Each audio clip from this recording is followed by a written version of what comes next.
Welcome to Unzipped interview series, and today we are speaking to an amazing expert, and her expertise is launching not just one but a few stores and running her own e-commerce site. So if you'd like to introduce yourself and let everybody know pretty much your role and all about your business. Hi, my name's Kate Kikano. So I own a lingerie and swimwear boutique called TKD Lingerie. We have stores in Dubai and Abu Dhabi, and we launched online in 2020 this year. We are the only concept in the region that caters for women who are D to K cup. Amazing. Thank you. Yes. So pretty much can I say you own the market? You are like the number one in the market here in Middle East? Oh, that would be wonderful to think so. We have a fabulous team, and the feedback that we get about the experience within TKD really does give us a sense of pride. We stock many sizes that you just can't get anywhere else in the region. Amazing. Fantastic. And let's then just start, because I always like to know what's your background. So did you study fashion management at university? What's pretty much been your career to date? I started in customer service from a very young age. So I always had part-time jobs from the age of 11. So at the local hairdressers, waitressing, all sorts. So it was always very customer focused. My background is actually optometry. So I trained to be an ophthalmic optician. And I did shared care within the hospital system, but I also spent my time in high street stores on the high street, so with Specsavers and with independent opticians. So that really did give me my love of retail and a good grounding in retail. I moved over to Dubai with my husband's career about 16 years ago, I think, and always found it difficult to find bras to fit me.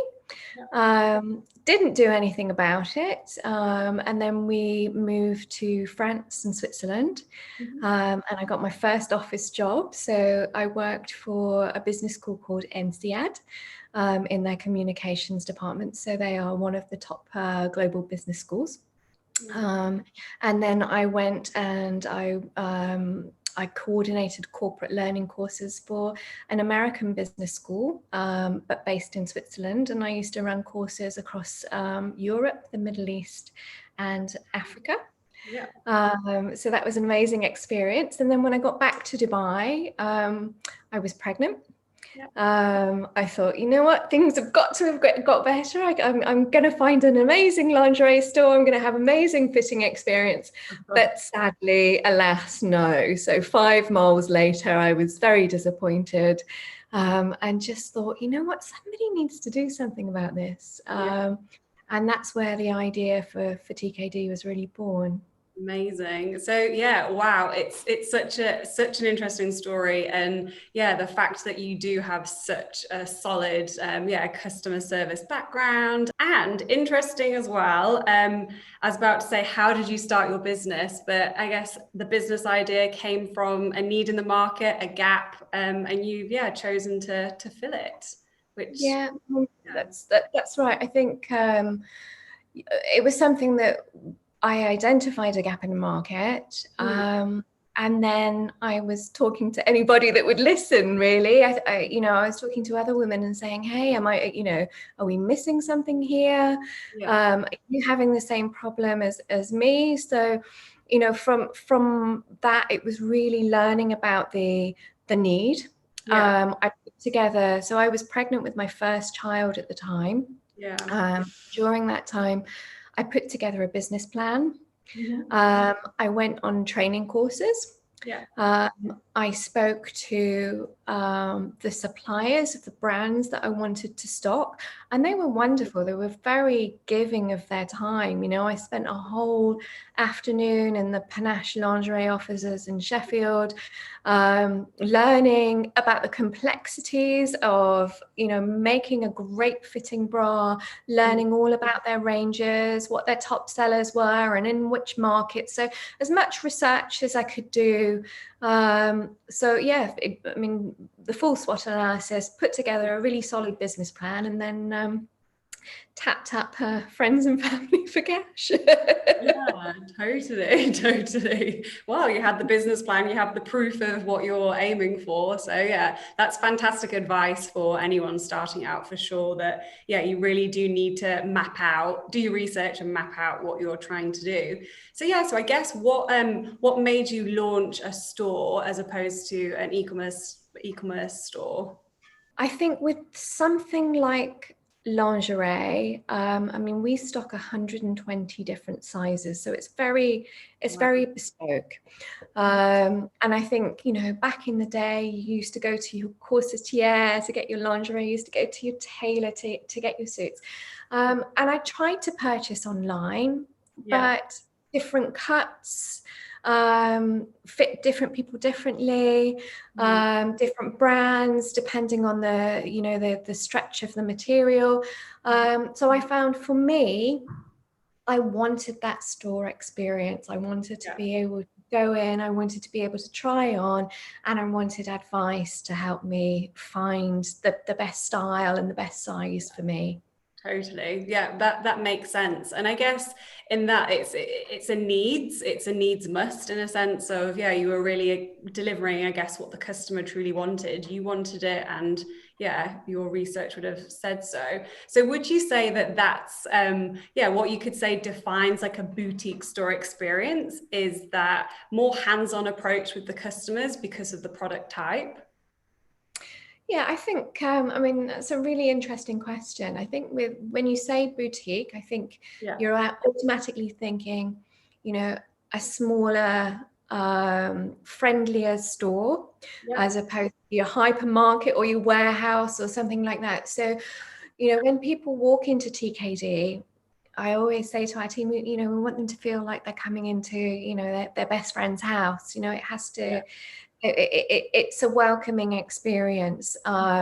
It can be very daunting, having a fitting for lingerie, and you know, we want to take that and turn it into a really positive experience. Again, with boutiques, I think, you know, you're offering something unique that you can't find in every single mall.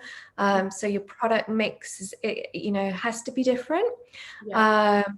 You can be agile because you're smaller. You know, you find this amazing new brand, you can bring it in really quickly. You don't have to go all the way up the decision-making chain and all the way back down again. So we love to find new brands and love to offer something different to our customers, as long as it fits in with our values. You know, it has to be a really great fit.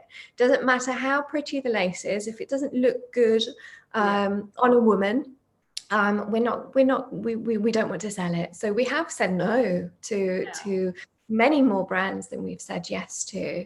Yeah, amazing. And I guess, yeah, that's your values, but you could say, again, that's maybe the connotations that do go with the boutique. It's just that extra added attention and value and love, you wouldn't really get in the high street, huge chains. So yeah, that's a great description, really good, to help the audience understand more of what it takes to run a store, to own a store. What is your starting point? So how do you actually either product develop, or do you find the brands that you've stocked? So I think I was in a very unique position in the Middle East, in that, you know, I came here 15, 16 years ago. And the brands that I loved to wear weren't available in the region. So I introduced a lot of the brands that I knew already. And, you know, many of the expat community here knew of these brands but weren't readily available. Yeah. As I said, it's always really exciting to find new brands too. Yeah. And we're also just starting with certain lines to develop our own products.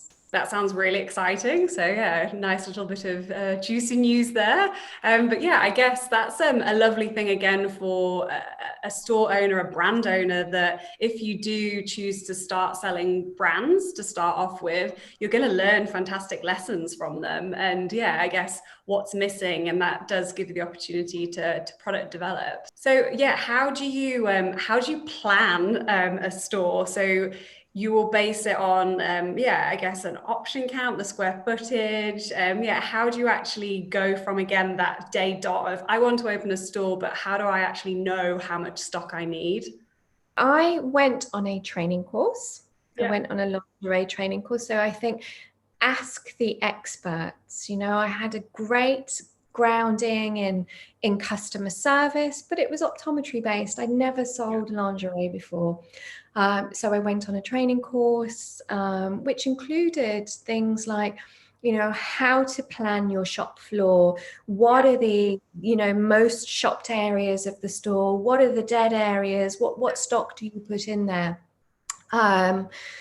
We had a look at the opportunity. So we looked at the size of the market. We'd run the numbers, how many women in the region do we believe with D cup and above, and there was no information readily available. So we looked at information in different countries and made an educated guess. So we had an idea of our market size.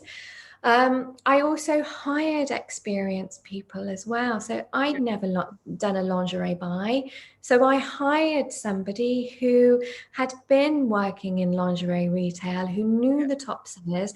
And again, I was always asking the manufacturers as well, what are your top 10 bestsellers? Why are these your top 10 bestsellers? So it's getting all the information that you can, and having the right people on your team to be able to make those decisions. So my first store manager, I actually met her in Paris at the lingerie fair. And then we hopped on the plane together to Dubai. So that was... That's a beautiful story. That's amazing. So good. So pretty much you just never know who you're going to find and employ. Well, no, I'd employed her. We met. We literally, I said, right, the lingerie shows are on. Instead of flying to Dubai, do a quick pit stop in Paris. We'll go and plan our buy there. And then this was before the first store was ever opened. And then we were literally had a table in my house, and that's where we started off until we opened the door to the store. Amazing story. And yeah, I guess then, so what would you say from learning from experience have been like your biggest challenges, like things, if you could tell someone, okay, I made this mistake, look out for it in the very beginning? Do you have any kind of major challenges you came up against? I would probably say to people, I thought I was going to open a shop and I was going to sell bras and knickers and panties, and it was going to be dead simple. But no, it's an awful lot of hard work. You have to do the same tasks as any business as all the big guys, but with a fraction of the resources. So you're going to have to wear many hats. I mean, I think a lot of people just think, I will build it. I've got this great idea. I will build it and they will come. And that's not the case. And I think what a lot of people do is they put all of their budget into shop fit and buying product, and they haven't thought about the marketing. So that's a big part that often gets left behind, the PR, the marketing. Again, being a boutique, you have the advantage that you're part of the community.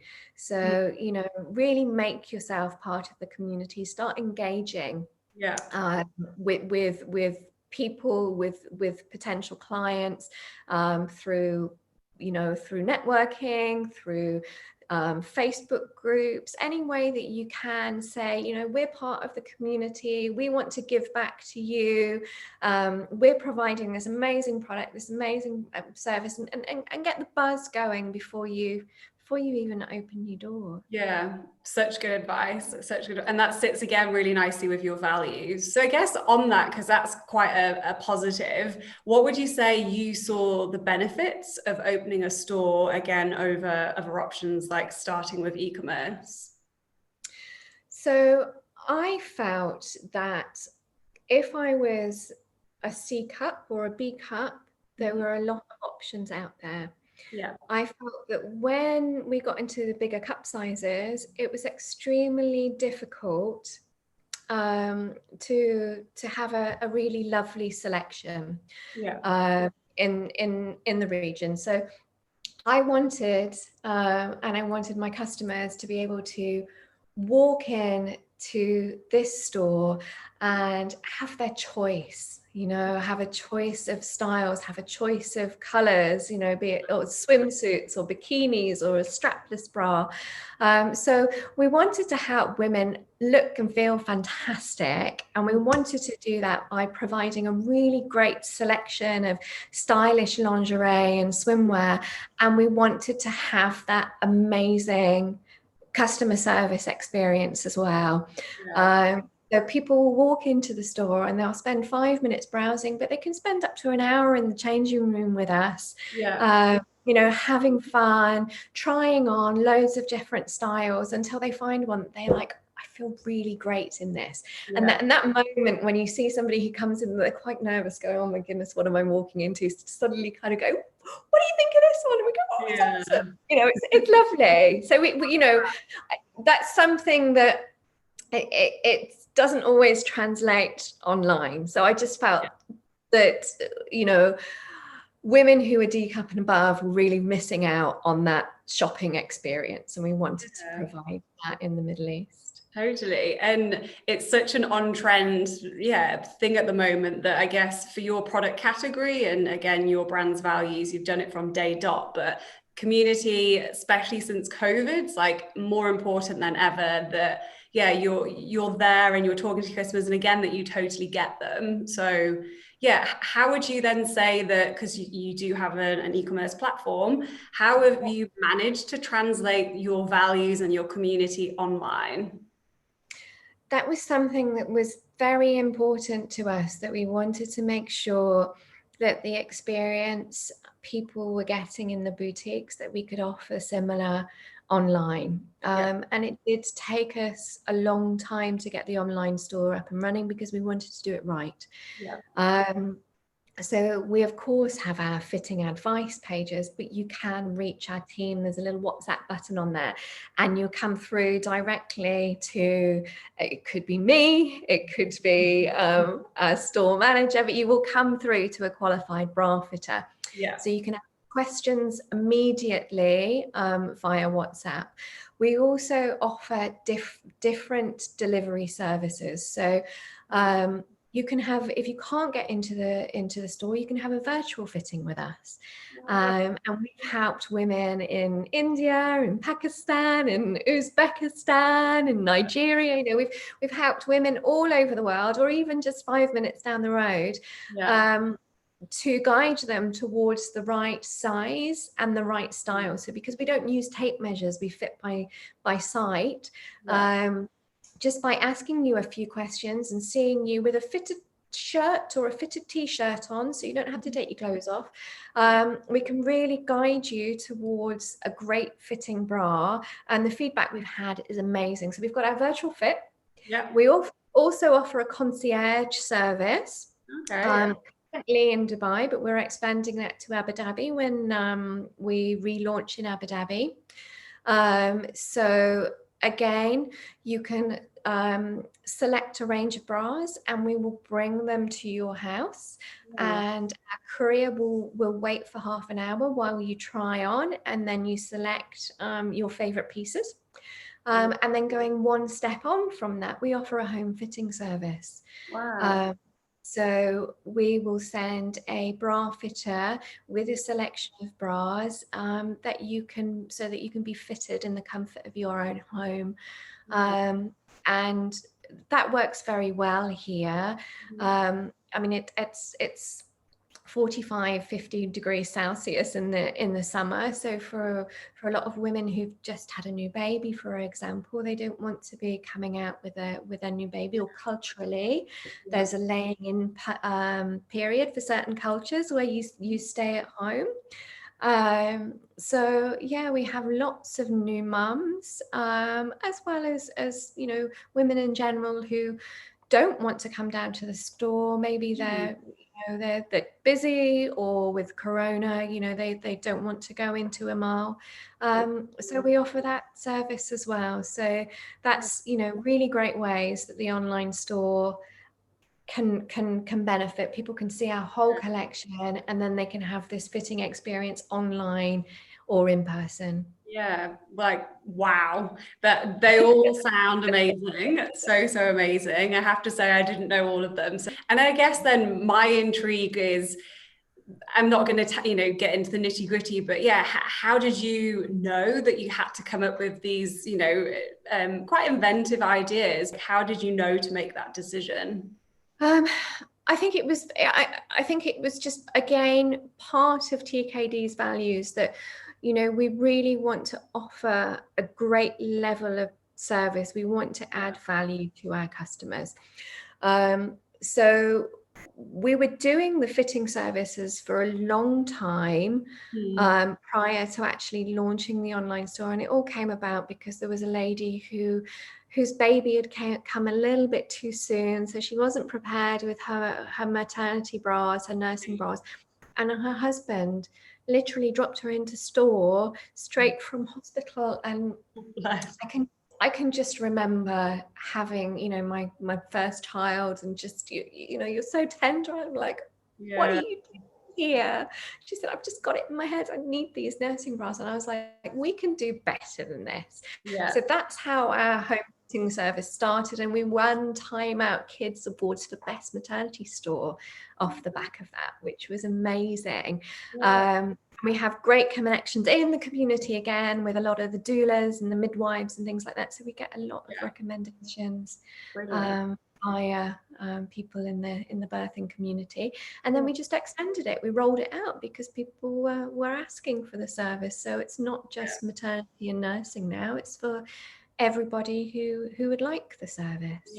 Yeah, wow, super interesting. Thank you for sharing. And would you say you've seen a really good uptake of e-commerce shopping in the Middle East, or is store still kind of like your bread and butter, your main lifeline? I think e-commerce in the Middle East is just booming. I think for us, the retail stores shut down in March this year. So having the online option so that people could still shop with us online was amazing. It was literally a lifeline. And we did see our sales go up. And they continue to be high. But obviously not as high when there was no physical location. However, what we did see is we saw a big increase in sales in store as well after we launched the online store. And I think simply being is that people can check us out. They can have a look. Okay, so who's this TKD, and can I afford them? And what do other people say about them? And do I like their range? Have they got enough in my size? So, there were people who said, you know what, you're half an hour drive away, and I've been meaning to come to you for years, but I haven't. And I looked at your online store and I was like, oh my goodness, they've got 40 bras in my size. This is amazing. And got in the car and came down. So I think it's been a really great platform for us to actually sell more in our bricks and mortar boutiques. What's your opinion? And obviously this isn't necessarily your store or this market. what's your kind of feeling about that conversation at the moment? So should retailers keep opening bricks and mortar? How important is the shop versus new brands launching, or choosing to just be e-commerce brands? Like, what's kind of your thought on that topic? Again, a lot of our customers prefer, even when they know their size, they prefer to come in and see us. Yeah. Number one, for the experience. You can touch, you can feel, you can try on. I mean, lingerie, it's the same as jeans. You and your next door neighbor might both be a size 10. Yeah. And you both try on 20 pairs of size 10 jeans, and a totally different cut will suit your neighbor as it does to you. So it's the same with lingerie. It's trying it on. And I think there's always going to be a need for bricks and mortar. You look at some of the bigger brands like Amazon that have gone the other way. They launch bricks and mortar bookstores, and they're looking at convenience stores. So the market is always going to be there. I think it's very important to have both. Yeah, definitely. And just out of interest, did you ever deal with any like pop-up stores? Do you have any opinions on kind of that? Is it a good trial and error to opening a store, or completely different? I think for certain products, it's a wonderful way to trial the market. Especially at this point in time where there's a lot of retail space available. You can have a pop-up store in a mall to trial your concept. For lingerie, again, we need the full fitting room experience. Because we're doing 120 sizes, we need a lot of product in there as well. So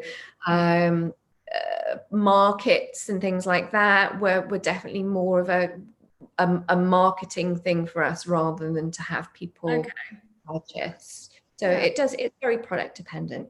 Going back to running a boutique, that I assume, I don't know if you ever did you start with just you, but how did you actually go about onboarding a team? Because that's like a whole new challenge in itself. Like, product aside now, like, how has that experience been? Any tips and advice that you could give people, considering growing and gaining a team and running a store? So in Dubai, you are open 365 days a year, 10 o'clock in the morning to 10 o'clock at night. So you do need a good team. You can't do it all on your own. So again, I hired somebody who I actually brought over from the UK, who had got a really good knowledge of lingerie retail. And then I hired 2 bra fitters locally. We developed a training program. And over the years, we've developed a really good hiring process as well, because you're only as good as your team. And you're only as good as the weakest member of your team, as they say. So we knew we've always had a very strong set of values for TKD, and when we're employing people, they have to live those values as well. So our interviews are very value based, and there's about 5 different steps to them.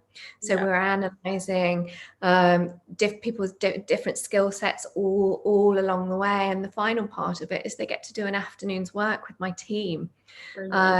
So I get feedback from the team on the shop floor, which can sometimes be a real eye-opener as well. Yeah, totally. And I've definitely even been in those experiences myself, where I have been that person on the shop floor. And I think it's a fair and a fair test on both sides, really. They get to realize if they actually like working for the business, and you get to see them. If they're not right, you have to identify that, and you have to have that difficult conversation as well, because to keep somebody who isn't a good fit can cause a lot more harm than good, really.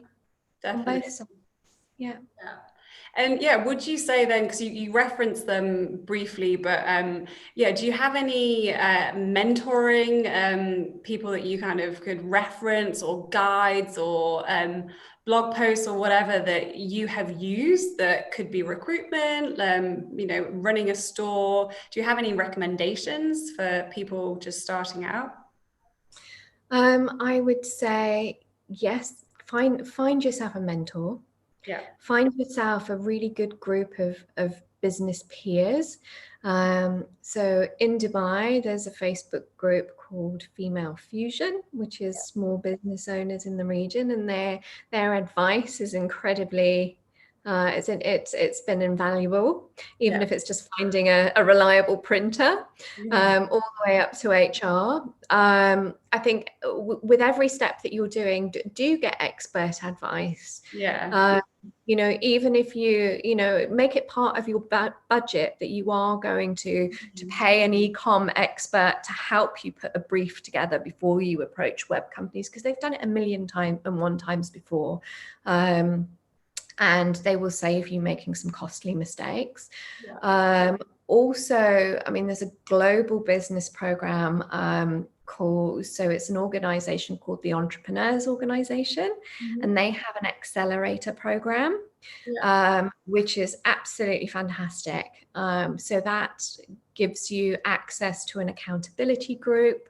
So you can share any challenges you may have, you can share your wins. If you've had that problem, there'll be at least 10 other people that's been through the same thing and can offer you their learning experiences. So so find yourself your team. Yeah, totally. Couldn't agree more, definitely. And yeah, it's so surprising, like you say, how many people that have been there and done it. And yeah, why not learn from their mistakes? So hopefully you don't. So yeah, so many commonalities, across every business. And yeah, just to kind of get to a summarizing point of our chat today, what would you say, like, if you were talking right now to someone just starting out that was considering both store or e-commerce, what kind of final bits of words of wisdom, advice would you give to a startup? It's a roller coaster, but it's a fun ride. I would say, research, speak to as many people as you can. Be it running your idea past your friends or your school, your mum's group, or and find experts in that field. Talk to them, ask the questions, make sure you've got that cash runway, put some budget in there for, make sure you've got the cash runway and then add some more, and make sure you've got money in there for marketing. Make sure that you do your accounting from day one, so you know your cash position, so you're not going to unexpectedly run out of money. But it's tough. It's really hard work. And the sad fact is, I think it's like 8 out of 10 businesses fail within the first few years. So don't be afraid of failure as well. We've all had to pick ourselves up, dust ourselves down, and try again. Totally. Fantastic. Yeah, perfect words of wisdom indeed. Yes, thank you so much for everything that you've shared. There are so many amazing tips and advice. Super enthusiastic and passionate for those who are starting out. You can see, how happy it makes you. So I think that's encouraging to those, again, just starting out. So yes, thank you so much for sharing. And I will reference obviously the website on this interview, so people can go and actually check out your business and everything that you sell and your service and everything. So thank you. And yes, I will end it there. Thanks, Kate. Thank you for having me.